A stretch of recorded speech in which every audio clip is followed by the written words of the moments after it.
পাটোয়ারি, রাজ্য কংগ্রেস সাধারণ সম্পাদক পাচ্ছি। লোকসভা নির্বাচন দেখা যাচ্ছে যে কংগ্রেসের আমল যে গ্যাসের দাম 260 টাকা ছিল, সেই গ্যাসের দাম বাড়তে বাড়তে আজকে 2026 আবার দেখা গেল মূল্যবৃদ্ধি। মানুষকে হেসে কী করে আবার রাজপথের মধ্যে সেই আশায় মানুষ হয়েছে। কী করছেন আপনারা? এতদিন শুনুন, গ্যাসের দাম যে বেড়েছে আমরা প্রতিবাদ ইতিমধ্যে করব। গ্যাসের দাম বাড়ার একটাই তো কারণ, ট্রাম্প যা বলছে তাই শুনতে হচ্ছে, এবং এই শোনার কারণে আজকে ফার্স্ট টাইম ইন্ডিয়াকে ইরানকে সাপোর্ট করা উচিত।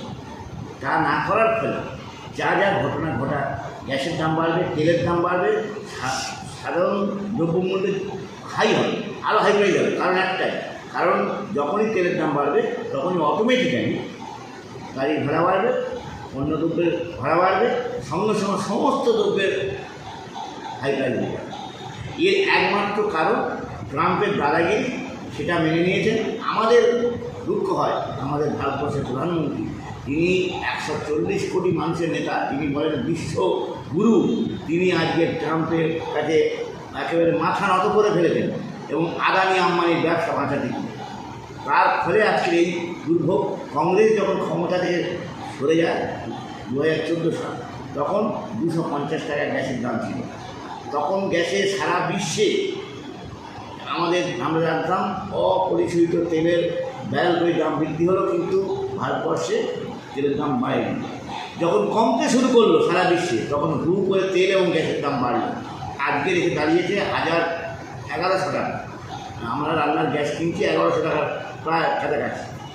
সেই জায়গায় দাঁড়িয়ে আমরা বলতে চাই যে এই যে বিজেপি সরকার, এই বিজেপি সরকার অর্থনৈতিক দিক দিয়ে ফেলিও, বিদেশ দিকে ফেলিও, এবং সবথেকে বড় কথা, আমাদের যে অর্থনৈতিক পরিকাঠামো ছিল, যে দেনা আমরা রেখেছিলাম, আজকের দেনাটা কোন জায়গায় দাঁড়িয়েছে আমরা প্রশ্ন করতে চাই। ইকোনমিক্সের দৃষ্টিকোণ থেকে বলতে হবে এই দেনার হার বাড়লো কেন দেনার হার বাড়লো, সেটা একবার যদি দয়া করে নির্বাচনের প্রাককালে বিজেপি বলেন, তাহলে আমরা বাড়িতে হব, আমরা খুশি হব, এবং ভারতবর্ষের মানুষ জানবে যে সত্যটা কী। দেখা যেত যে মূল্য বৃদ্ধি হতো, তখন বিভিন্ন জায়গায় অগ্নিসংযোগ থেকে আরম্ভ করে বাস, ট্রাম, ট্রেন পোড়ানো হতো। সেই রকম যেহেতু এই ইলেকশনের আগে যেহেতু গ্যাসের দাম বাড়লো, রাজপথে কেন কংগ্রেসকে দেখা যাচ্ছে? অবশ্যই রাজপথে আছে, কংগ্রেস রাজপথে আছে এবং থাকবে, ছিল, আছে এবং থাকবে। শুভঙ্কর সরকারের নেতৃত্বে আমরা বহুবার রাস্তায় নামবো, এবং আমরা পোড়ানোতে বিশ্বাস করি না। জাতীয় কংগ্রেস ধ্বংসে বিশ্বাস করে না, আমরা সৃষ্টিতে বিশ্বাস করি। আমরা ভারতবর্ষের স্বাধীনতা নিয়েছি, ভারতবর্ষের সংবিধানকে তিল করে তিলোত্তমা করেছি। আমরা অগ্নিসংযোগে বিশ্বাস করি না, আমরা বিশ্বাস করি গণতান্ত্রিক আন্দোলনের মাধ্যমে সমস্ত সমাধান হওয়া উচিত। এই বিশ্বাসের উপর দাঁড়িয়ে আমরা চলতে চাই। তাই আমরা কখনও কোনোভাবে কোনো সরকারি সম্পত্তি নষ্ট চাইব না, চাইব না ভবিষ্যতেও। কিন্তু আমরা এর বিরোধিতা করছি, এবং রাজপথে নেমে আমাদের এর বিরোধিতা হবে। আগামী দিনে আমাদের বৃহত্তর আন্দোলনের ডাক দেওয়া হবে নির্বাচনের প্রাককালে দাঁড়িয়ে। ঠিক আছে, এখন কি আপনার জরুরি বলে মনে করছেন? দেখুন, এই জায়গাটা একটা কথা আপনাকে বলি, রাষ্ট্রপতি শাসন হবে কি হবে না সেটা ভিন্ন প্রশ্ন।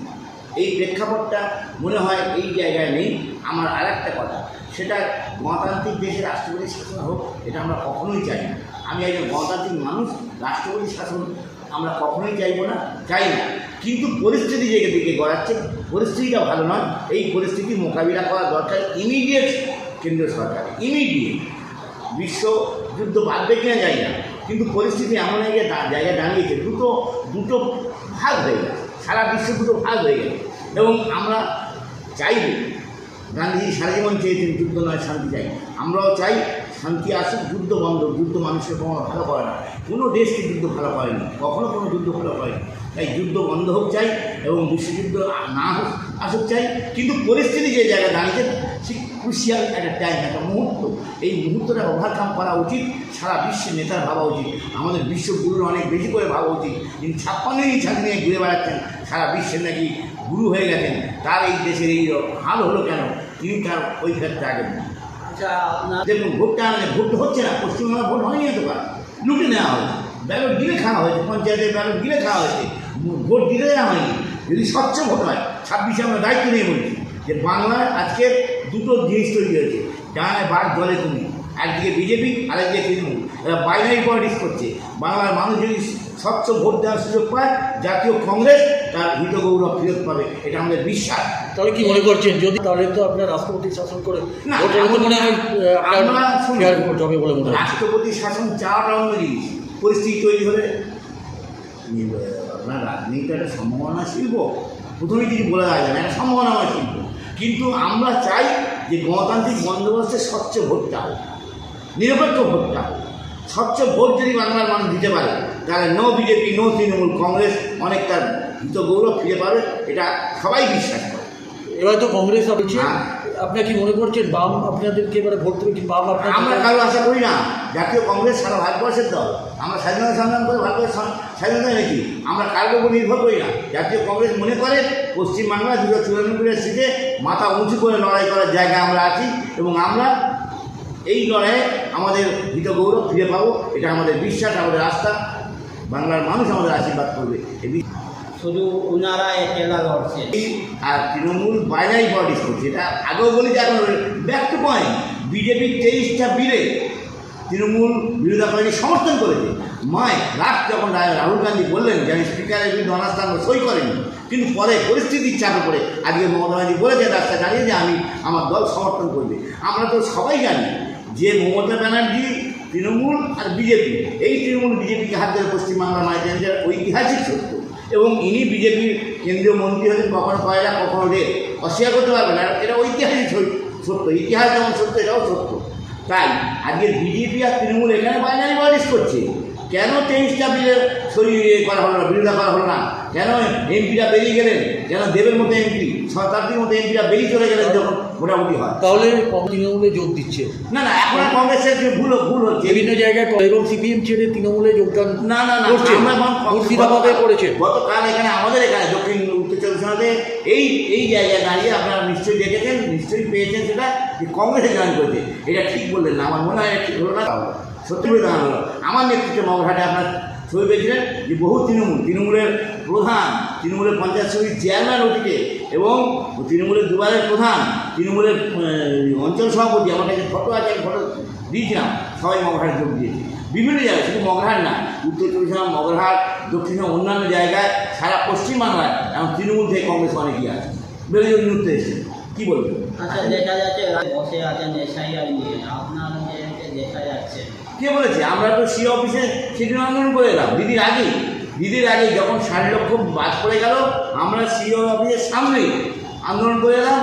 দেখুন, এটা নাটক, এই যে বসে থাকাটা নাটক, উনি তো অনেক কথা বলেন, অনেক কিছু বলেন। একটা কথা, ছোট্ট কথা আপনাদের বলি, হয়তো আমার বিরুদ্ধে কেস হতে পারে, কেস হলে আমি কালো কোট দেয় যে নিজে ইয়েতে কোর্টে মুভ করবো।